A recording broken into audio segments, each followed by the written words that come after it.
L'application de mastic à carrosserie sur les métaux, tout le monde qui l'ont déjà fait disent tout, ah, c'est super simple, puis pourtant, la preuve, je suis convaincu que c'est moi qui l'ai. Regardez bien ça, les preuves sont à l'appui.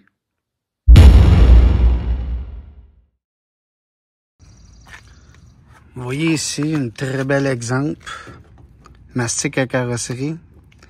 Il n'y en a pas épais, là. Il y a peut-être un 8 d'épais, mais ils ont mis le plastique directement sur l'acier. À ne pas recommander. C'est marqué dans toutes les fiches techniques de toutes les compagnies de mastic de carrosserie. Il faut appliquer un primer époxy avant. Il n'y arrivera pas ça.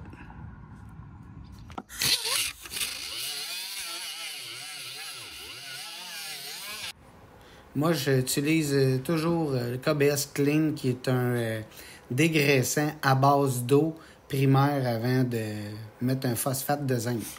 Très important.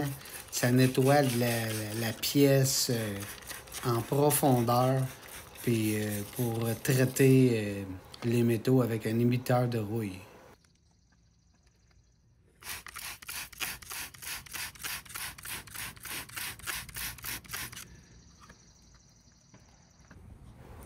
Le KBS Blast, c'est un phosphate de zinc qui est un inhibiteur de rouille qui carrément fait fondre la rouille qui est du métal phosphaté pour le rendre à nu et propre pour être prêt pour les apprêts ou autres produits.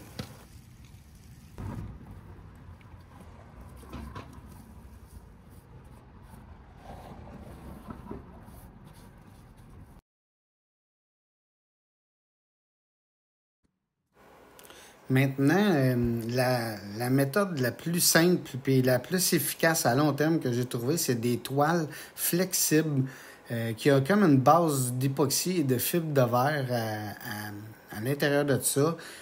C'est super flexible. Vous avez des temps de travail énormes pour appliquer ce produit-là. Il est autocollant sur un côté et comme vous le voyez sur l'image, vous pouvez épouser toutes les formes. Et quand que le produit est bien adhéré à la surface, moi, c'est sûr que j'utilise des lampes de Spectrotech avec AMH parce qu'on est en production, mais possible de le faire sécher au soleil, on parle d'un temps d'1 heure maximum. Regardez le produit durci, c'est très efficace. Mastic à carrosserie directement sur le produit. Aucun problème d'adhésion. Application des apprêts directement sur notre produit, 100% adhésion. Dans le fond, il faut y aller avec la logique. J'ai un morceau de tôle ici, on est dans une pièce à air ambiante qui fait peut-être 20 Celsius. En Fahrenheit, je suis à 75, ça veut dire que j'ai une pièce qui est, on va dire, à 24. Puis on est l'été. L'hiver, on le sait tout dans les garages, dans les body shop, on chauffe un petit peu moins. Alors la tôle est froide. Si la tôle est froide, puis on met un mastic par-dessus directement la tôle, qu'est-ce qui se fait?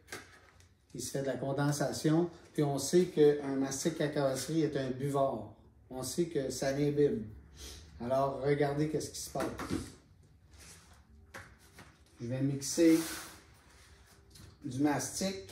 Et on va l'appliquer sur la tôle pour voir qu'est-ce qui se passe.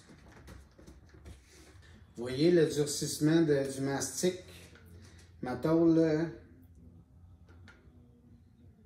est à 73. Je suis rendu à 117, quasiment, je suis rendu à 122. Ça l'augmente tout le temps. Hein. La température augmente.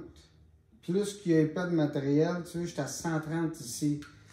J'ai ma main à l'arrière et je ne suis pas capable d'endurer ma main. C'est au-dessus de 100 Fahrenheit. Alors, si vous appliquez le mastic à carrosserie, comme je vous explique, directement sur le métal est froid, il se fait une réaction chimique avec le mastic, il se fait une condensation. C'est un buvard. Le mastic est un buvard. Alors, c'est officiel que quand on voit des véhicules après 6 mois, 1 an, 2 ans, ça décolle.